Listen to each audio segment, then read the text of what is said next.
The other day I was watching Dave Chappelle, one of his older stand-ups, and he was talking about he knew that Donald Trump won the election in 2016. I figured out something that it would take the rest of the country another week to figure out. I understood that Donald Trump was going to be our next president because in Ohio, unlike D.C., you could see the results in the parking lot. It's all these goddamn pickup trucks and tractors and shit.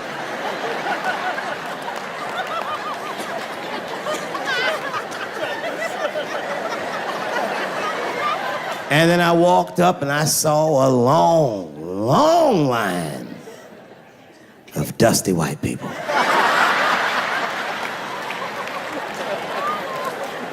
Yes, ladies and gentlemen, these were the poor whites. And I must tell you, I've never had a problem with white people ever in my life. But full disclosure, the poor whites are my least favorites. We've gotten a lot of trouble out of them. And I'd never seen so many of them up close. I looked them right in their coal-smeared faces. And to my surprise, you know what I didn't see? I didn't see one deplorable face in that group. I saw some angry faces and some determined faces, but they felt like decent folk. No, they did. In fact, I'm not even lying, and I didn't sound fucked up, but I felt sorry for them. I know the game now. I know that rich white people call poor white people trash. And the only reason I know that is because I made so much money last year, the rich whites told me they say it at a cocktail party. And I'm not with that shit. And I stood with them in line like all of us Americans are required to do in a democracy. Nobody skips the line to vote. And I listened to them. I listened to them say naive, poor white people things. Man, Donald Trump's gonna go to Washington and he's gonna fight for us. I'm standing there thinking to my mind, you dumb motherfucker.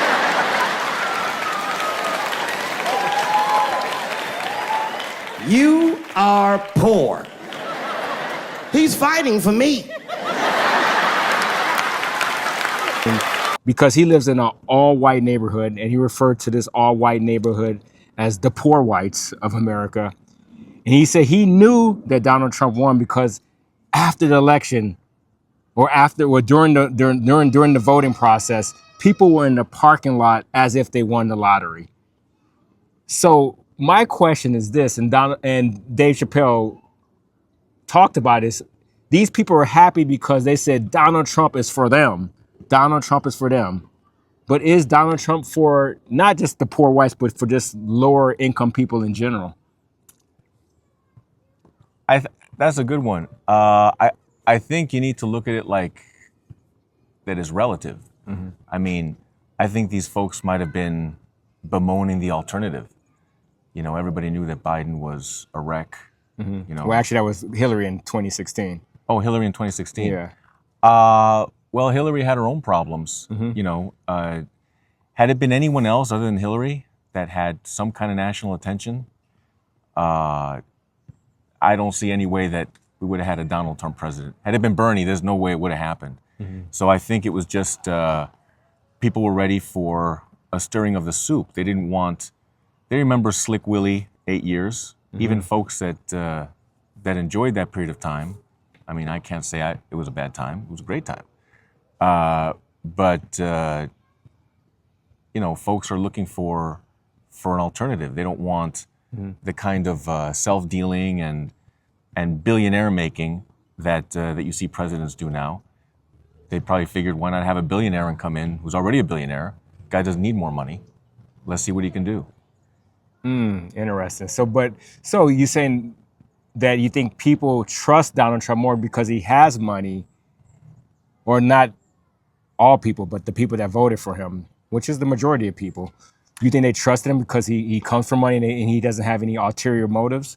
That's got to be a part of it. Mm-hmm. I mean, I would imagine. Mm-hmm. The other thing is that he's an outsider, mm-hmm. and these folks that are struggling, regardless of whether they're black or white or brown, they only identify with their political leaders if they really torture themselves and deny a lot of things to themselves and think against their own best interests. The best thing probably, and these folks figured it out, that a lower income person, or even these days a middle income person in an expensive city can do, is just vote for whoever's gonna stir the soup.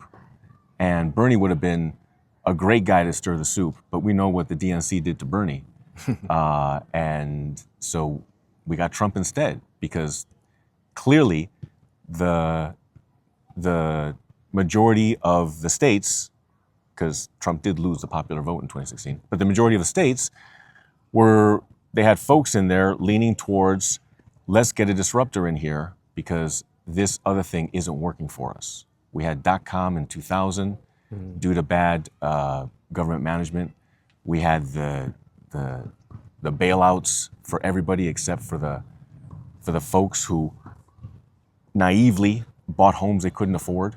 Some of them were doing it not naively, but you have to believe in the goodness of human beings. The majority were doing it naively.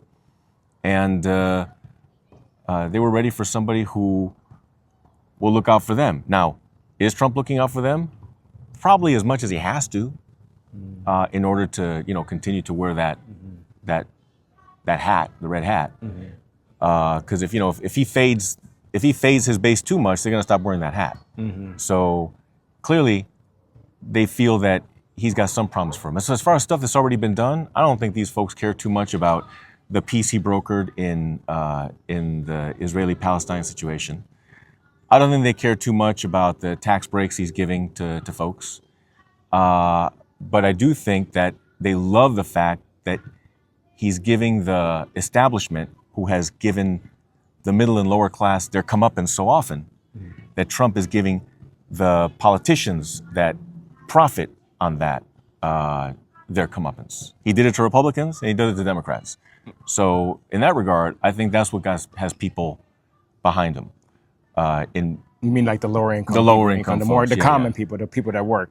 But so I have this comment to make. So a lot of these people who are like, I don't want to call them common folks, but the people that work, like regular job, blue collar jobs, or even white collar jobs, lower socioeconomic or even middle socioeconomic, they tend to have they have a tendency to like despise billionaires. But whereas Donald Trump, they kind of gravitate toward him like he's a leader and stuff like that. Do you think that, you're more knowledgeable about Donald Trump upbringings and stuff like that? You think maybe his upbringings, the way he was brought up, the way his father kind of trained him in the real estate business in a very humble way, kind of helped give him that persona of being a person of the people or for the people? Yeah. So of the people, they probably already believe that just based on the way he talks, the way he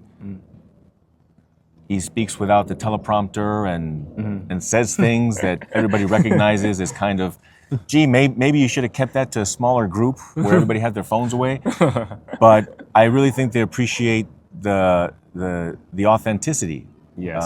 And sure, it may not be authentic, but if it's kind of like AI. How do you know that it's sentient? How do you know that it's self-aware? Because it tells you, So you kind of have to take people at face value until they prove otherwise. And so far, as far as believing otherwise, other than what he says, Trump pretty much follows through. Some of the stuff he says is vague enough so that people can put whatever meaning they want into it. The people who want a white America can read white nationalism into that. And the people who want just to give it to just to stick it to the folks who've been sticking it to the whole population for so long, they can read that into it. So ultimately, it's whatever folks want to read into it. He really is, I think, the prototype. You can see that Gavin Newsom is publicly on the national stage trying to do the same thing. He's trying to pull a Trump. Yeah. And so is the lady, I forget her name, who's trying to run for governor of California. She's the front runner, Katie Porter. She's pulling a Trump too. These people are starting to pull personality-wise a Trump. They're starting to talk like what they must talk in private, to their staff, to the people around them. These people are straight up gangsters, they are they've got the dark triad: narcissism, Machiavellianism, and psychopathy, or at least sociopathy. These folks are starting to lean in to what their true personalities are, which is something Trump knew all along because he was never in politics. He was just a personality entrepreneur. So, for better or for worse, I think he's blazing the trail for what at least for the next decade, the successful candidates are going to be doing. So you're saying there's a shift away from like this polished candidate to more of a raw, unapologetic, authentic candidate. That's what people, especially the bulk of Americans, that middle class, working class of America, that's what they identify with most. Yeah. Yeah. Okay. Yeah, I do. I mean, especially now, we get to see everybody in all their intimate moments.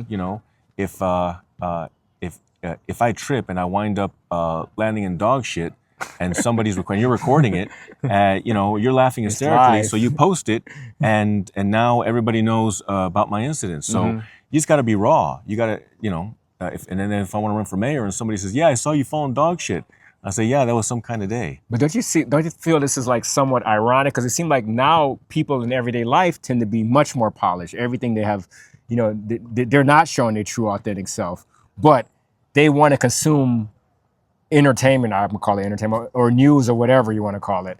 They would like to consume stuff that's perceived as being authentic. Yeah, I think they're trying to achieve. So what Trump has, I think, is professional authenticity or polished authenticity. So it's a lot of people have polished authenticity. They come off as real authentic, and they really are. If you put them on a lie detector, they're telling the truth.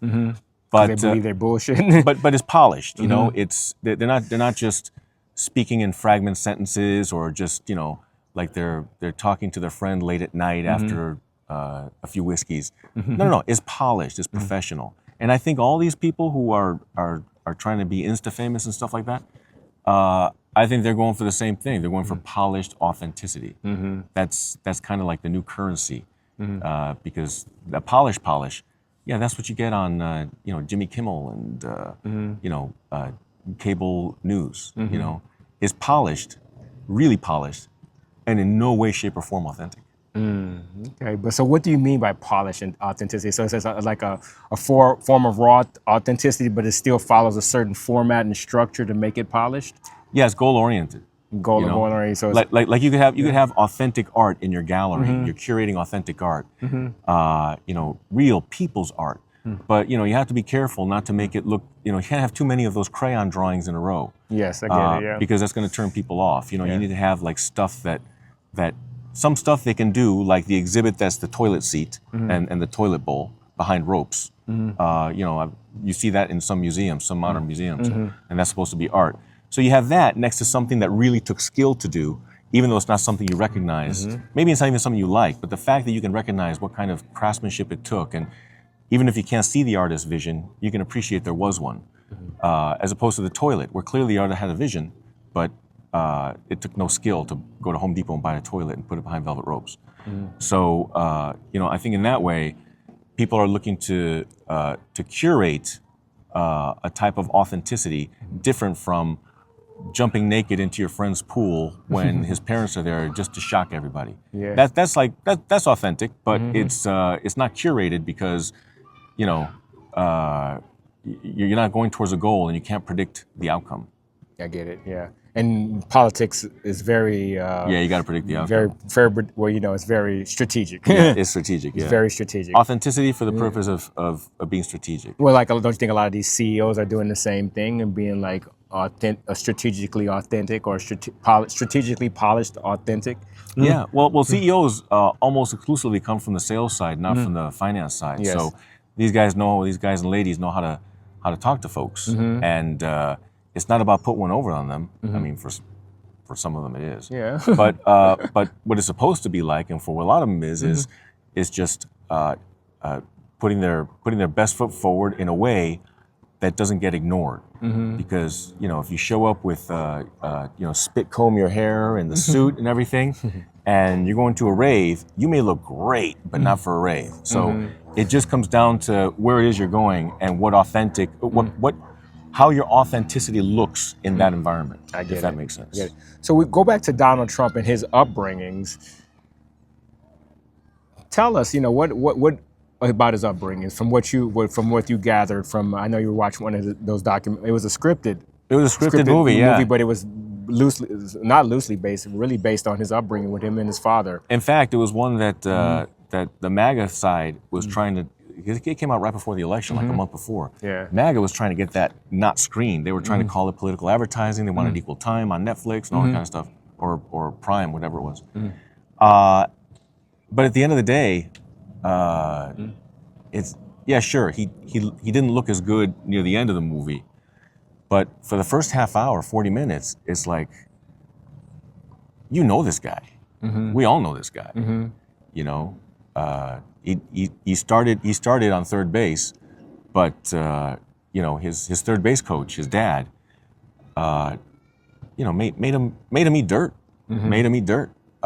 Made him not take anything for granted. So he didn't take anything for granted. Yeah. This guy's always struggling for something to prove. This Trump guy. He's one of those. He's a success story, despite the fact sure his casinos went bankrupt, all this stuff. But hey, that's if you're a boxer and you have 15 fights and you're an up and comer and you have one loss, you may not get another shot for 5 years for the title. But if you're an MMA fighter and you got 15 fights and you've lost 4, you still may fight for the title because no one really cares that you lost. It's only if you keep losing that they care. So it really comes down to at least in this game, it doesn't come down to how many failures have you had. It's can you show us what you learned from it by demolishing the next guy you fight, who's a good guy. Yeah. I think that you can take a look at least the United States. The reason why there's so many foreigners that come here, businessmen foreigners, is because if a Frenchman, businessman, if he has maybe a little bad time of it in one of his businesses in France, they never let him live it down. Like it's the equivalent of playing tennis and having only one ball to serve instead of 2. You get one shot and then you don't live that one down. No. People look at you and they're like, yeah, that's the guy that tripped in front of all the kids at school in 7th grade. Yes. Even though you're 42. So they come here because, I can fail here. And I can do it again. And I can fail and I can do it again. And failure really just means that I'm worth investing in because I've already gotten some of this stuff out of my system. So basically what you're saying, our system, the American capitalist system, is there's nothing to lose by just doubling down all the time, because eventually you'll hit it big. Right. And that's pretty much, don't you think that's Trump philosophy? He just doubles down all the time. He doubles down. That's the thinking. Yeah, that's what he does. Yeah. Well, the difference is, if you double down all the time, eventually hit it big, you could also lose it all. So there's also always that. But if you just, he's leaning into his strengths, and he's got a lot of people who are savvy enough, to keep the guardrails up. So, in his situation, he's doing what he has to do to have as much success as he can in the position, with as little blowback. So, you got to respect that. Now, you don't have to like it. You don't have to like, and I don't have to like his policies. I don't have to like his personality. I don't have to like, some of the things he says. But, is he anti-Semitic? I don't think you can. I mean, sure, it's fun to say. It's fun to say he's a racist and a homophobe and all this stuff. But really, he's a man in his 70s. So if a man in his 70s or a woman in her 70s says something, it doesn't necessarily what it would mean if a 35-year-old said it. They don't mean the same thing. It's like when a Frenchman says something about, say, a different race. They're not being racist the way if an American said the exact same thing. It's just a difference in culture. They don't mean any hatred by it. I'm not saying it's right. I'm just saying we have to understand what people mean when they say things. We can't purposely misinterpret what they say if they're just saying things the way they've always said it. But like it wasn't too long ago where people could say, yeah, man, you know what? Let's say like 2008. You know what? In this financial crisis, I want to say, brother, all lives matter, and then people will hug it out. But just 7, 8 years later, if you said all lives matter, you'd be chased down the street, and shamed for it. So it really depends on the context in which you're doing and saying stuff, because the window shifts. But don't you think that the president has a higher sense of responsibility to be conscious of what he says and how it affects people? 100%. Yeah. So do you think that, I personally kind of think that Donald Trump is a little bit careless and irresponsible about what he says and how he offends people, even though that might not have been his intention based on his age and where he grew up and whatnot, but just considering the overall climate of our society, a lot of his comments are very polarizing, and he creates animosity and hatred towards certain groups. Right. So that's true. And a communicator is responsible. And here's where people are going to say rules for thee, but not for me. The outward communicator, like as I'm speaking right now, I am responsible for your understanding what I'm saying. Correct. Because you could be listening to music, you could be talking tennis with some folks over there, you could be doing any number of things, but here you are listening to me. So you're doing the courtesy of listening to me, and I'm doing the courtesy of giving you information that I think is right. So we're two courteous men being courteous with one another. And so what it comes down to is we're each responsible for how we take what we hear. If we get triggered or offended or if we don't like it or whatever. But the communicator is ultimately responsible because the communicator, he or she, is the one that is setting the table. So that being said, the offensive speech, the speech that people sometimes get offended by that Trump uses, in part may be because of confirmation bias. Of course. They want to be offended, like when Biden called a guy fat and challenged him to a push-up contest because the guy criticized him in the 2020 campaign. Yeah. Sure, some people said something, but none of us really took it, too seriously. It's like, that's okay. I'd love to see Joe Biden could do like a ton of push-ups. He used to prove that all the time. So I would love to see that, because I think he could have still done it in 2020. And yeah, it's right. Call the fat guy out. It's we're in the middle of a COVID pandemic. People are dropping like flies if they're morbidly obese, while the rest of us, we're playing tennis with a mask on, wondering why we're doing this because we're perfectly healthy.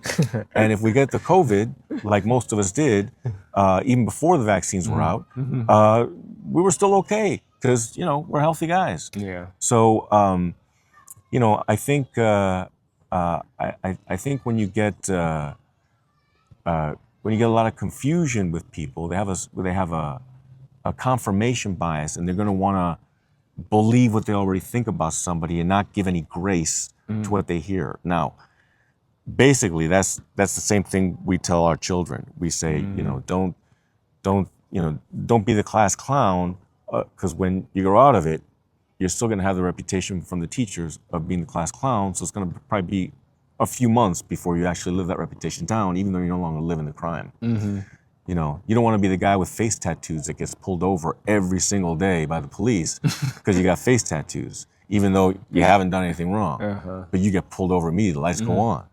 So, it really comes down to just speak what the truth is, let someone prove you wrong. But if they say, I don't feel good the way you say things, then that's too bad. I guess I should work on, if I'm him, I'd say, I should work on not making you feel bad while I say things, while at the same time not being responsible for how you feel, just based on syllables that come out of my mouth that form complex thoughts. So he says these things. You're saying he does it unintentionally or intentionally. 'Cause I think he says a lot of things intentionally to create polarization and to even beyond polarization. Well, that's the byproduct of it. But he wants to he wants to be provocative because that's what sells. That's the headlines. That's the copyright that people like, that buy into now. That's because if it's just boring and plain in the middle of the road, nobody's gonna click on that. Right. But if it's something sensational, says Trump says that all women are stupid, people are going to click on that. Right. And he's going to, and then he'll have the most precious currency now, which is attention. Attention is the most precious currency now. Right, but he'll never say something like all women are stupid. No. Like he'll never say something in a vacuum that there were good people on both sides. I get it. If you take a look at the whole quote, see, that's the thing. When someone gives you a disembodied quote, disembodied from its context, then no matter what that quote is, it could have been Adolf Hitler's quote, but no matter what the quote is, the true bad guy is the one who misrepresented the quote. This is true. That's why he's suing these certain news affiliates. Yeah. When you news entities. When you purposely misrepresent, when you negligently misrepresent, that's also a tort. But when you intentionally misrepresent, that's a more severe one with greater penalties. But I personally think, and I don't have any facts to base this, but I think that Trump uses this intentionally, even though he's saying he wants to sue CNN, he's saying he wants to sue the Washington Post, but he actually thrives off of that attention that he's getting. Right. And so it's a win-win across the board. He sues and he may make some money off of it, but no matter what, that's more attention for him that he's suing. And he also, what he said earlier, even though it might have been like chopped up to make it look really bad, he still got attention from that also. 100%. So 100%. He's winning on all sides. Yeah, it's the attention game. Yeah. The reality is, when you're an outsider, if you play it straight, then you're going to get buried. There's no way he can win. The media will destroy you. Yes. If you play it straight once you're in the White House, the media will destroy you. You know, the right-wing media was pretty hard on Obama, and Obama showed one way to play that. You play it just by explaining things, and calm, cool, collected, which can look good, but if you want to get stuff done, then if you explain a lot, then you're losing the interaction that you're involved in. You know, whoever's talking the most is losing. Whoever's asking the questions, like you are controlling the entire conversation because you're asking questions. Here I am explaining stuff. Obama would sit here explaining stuff. I get it. And we say, I really appreciate that. What a smart man. You know what? There is no organization that wouldn't be made much better to have him as a CEO, COO, CFO, something in the C-suite. There's no organization that could not be improved immediately having this man on board. And that's got nothing to do with his connections. It's got to do with his thought process, his patterns, all that sort of thing. The man is Zen. The man smokes. I appreciate that. But he explained an awful lot. Yeah. Trump explains nothing. Yeah. But people get all the same message that they're supposed to. They get his entire meaning and intent. Just like I received Obama's meaning and intent after his 4-minute explanation. I really love that. And I got it. But to a lot of people, it'd be like, all that talking, you know, you get your millionaire hillbillies. That's like, that's too much talking. Let's go fishing, you know? Exactly. So, well, they come from the school of that, like, if you over-explaining, that's a sign of weakness. Right. But you know, that's really the majority of social dynamics. If you're over-explaining, it's a sign of weakness. If you're at a cocktail party and you're explaining how this cocktail's made, and someone else comes and just mixes it real quick and hands them out, no one's listening to you. Yeah, like, oh, it's know? good. They just want to see it work. They don't really care how it's made. Now, they may ask you originally, how do you make it glow like that? Well, you see, the secret is, then somebody else makes it glow a different color, and they're like, ooh, and they stop listening. Because they don't really care. Okay, They don't really care. and that's, I think, they what America- think they have that question. Yeah. How does it work? They don't care. They just want another one. Yep. And that's all Americans really care for is if the economy is good and Right. they have a job. Right.